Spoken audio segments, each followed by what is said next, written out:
ස්වාමීන් වහන්සේලා දෙනමගෙන්ද විදුහල්පතිතුමාගෙන්ද නියෝජ්‍ය විදුහල්පතිතුමියගෙන්ද ආචාර්ය ගුරු මෑණිවරුන්ගෙන්ද පියවරුන්ගෙන්ද සාදරාබර ඔබ සැමගෙන්ද අවසරයි. අද මම කතා කරන්න යන මාතෘකාව වන්නේ අධ්‍යාපනයේ වටිනාකම. අධ්‍යාපනය කියන්නේ විභාගය විතරක් නෙවෙයි. අපේ ජීවිත අර්ථවත් කරන්නේ අධ්‍යාපනය. ඒ මනුෂ්‍යයාගේ මනසත් සිතිවිලි හැසිරීමත් නිවැරදි කරගන්නා ශක්තියකි.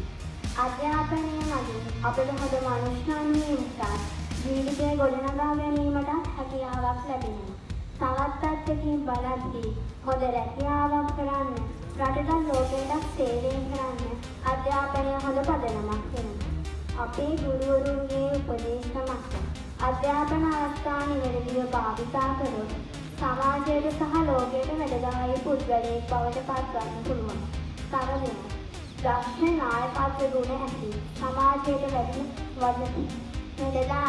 පුද්ගලයෙක් බවට පත්වන්න පුළුවන්. අවසානයේ මට කියන්න අවශ්‍ය වන්නේ අධ්‍යාපනය කියන්නේ අපේ ජීවිතය සාර්ථකත්වයට කරා ගෙන යාමට අවශ්‍ය දෙයක් බව.